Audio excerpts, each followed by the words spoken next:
Okay.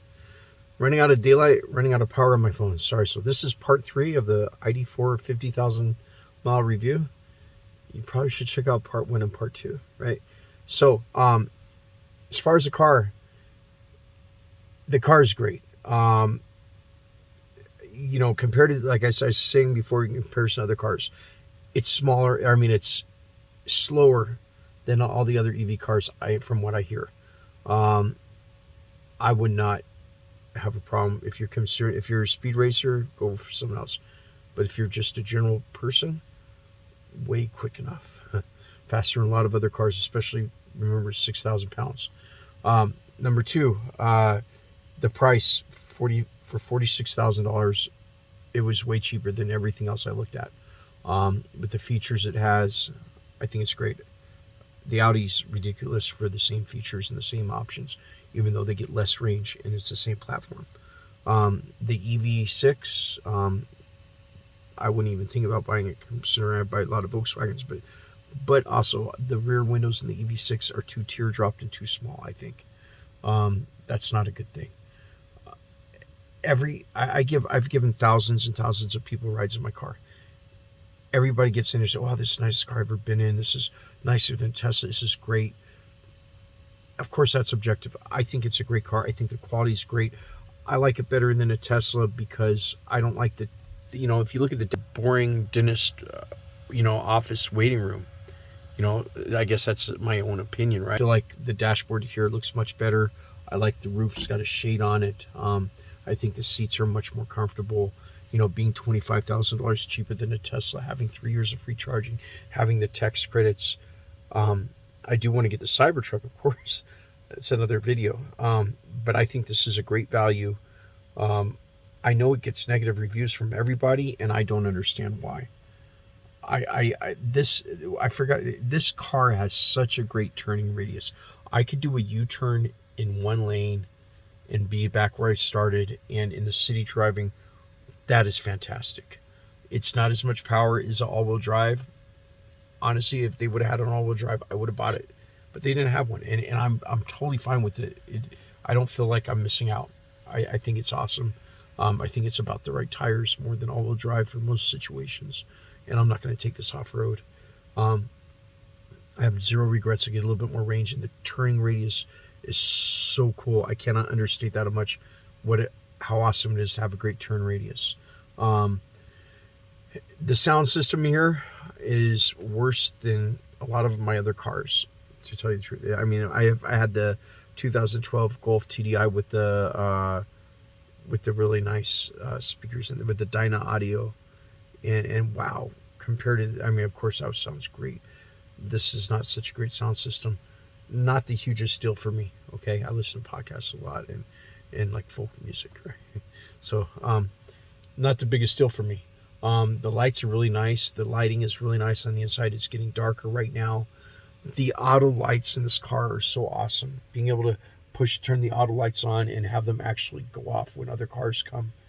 The lighting in general is great. That with they turn with your steering wheel, with the all-weather lights. It would be nice if they were more yellowish for inclement weather, but I've used it in whiteout blizzards. It's great. I feel safe in the car. It's a great car. You got to watch out for other people. I'm always scared people are going to hit me, like somebody hit me twice, right? The seats themselves, I wish they were ventilated, as I said that before. So there's so many things. I'm afraid I'm going to be missing something to tell you on this car here. I think that this car will drive 1,000,000 miles, no problem. Battery degradation, they say 3 to 5% or 5 to 7% after 100,000 miles. That's less than on a cold day. On a cold day, I will see between 190 and 210 miles range, 240, depending on how cold it is. No problem. I love having more, of course, but the degradation on the battery should be less than cold weather changes. I drive hot and cold. I will drive the car till the wheels fall off. The battery pack right now is $10,000. I imagine by the time that this battery pack needs to be replaced, they'll have higher density batteries for cheaper in the same form factor, that they'll be able to swap it out, or the back itself will be cheaper than 10 grand. But that's a small payment compared to the life you could get out of this vehicle. Because it's 6,000 pounds, it's heavy duty suspension, so the suspension lasts longer. The brakes on the car, the front, they're disc, the rear, they're really cool kind of sealed drum brake that looks like about 40% the normal width of a traditional drum brake. Because if you know that disc brakes, if you don't use them often, they become corroded. And this car has full engine braking all the time, one pedal driving for regenerative braking, so it charges battery, but it also keeps the brakes lasting longer, which is great. I love it. I had a little bit of problem with the air conditioner. I felt it smelled like I had some mildew in there. I sprayed Lysol in it, and I changed my air filter the other day. That smell's gone away. It's got a charcoal activated air filter in it. Your rear view, I look out. I use my mirrors more than I use. There's a smaller view from the rear, not a huge deal. I use my mirrors all the time. I love the blind spot. I love the parking. I love the park. I can tell you that in the nighttime when you back up, it is difficult to see. It is I wish they had a bright fog light for the rear. I did try that little camera cover the hood to keep the external light away. It didn't really help that much. I'd save your money on it. The car has a hard time maintaining its temperature inside without constant climate control. Even when you have ceramic tinted windows, I think it's just the general insulation. It's not windproof on the inside. Everybody's comfortable in the back. I don't have any complaints. I have so many compliments on this car. So many people have given a ride that they want to get one too. I know it's hard to get these. I wish it had the heads-up display. This car does have matrix lighting, but it's not enabled. There hasn't been a software update yet. I hope there is a software update one day. I hope that the software update enables the matrix headlights. I hope it does some more with the blind side warnings. I hope that it does a cruise control for over. That would be great. Like what I said, I doubt it will. But I don't really. I don't like the layout for Sirius XM for your channels. I think just the general navigation is difficult on your steering wheel to go through your channel presets compared to traditional Volkswagen interface. I wish that they would clean that up a little bit. There's constant Android Auto improvements. It's a small deal, not a huge deal. Really, there's no sunbox case like there is on the other ones. But the defrost on the mirrors works great. I think the parking sensors are pretty accurate.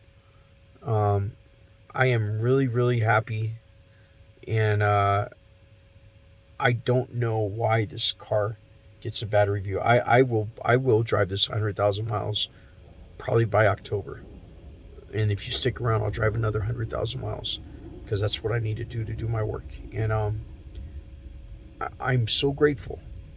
I wish I had the auto driving like the Tesla. I wish I had the heads-up display like the Audi, or the 360-degree camera view and the heat pump like they do in Europe.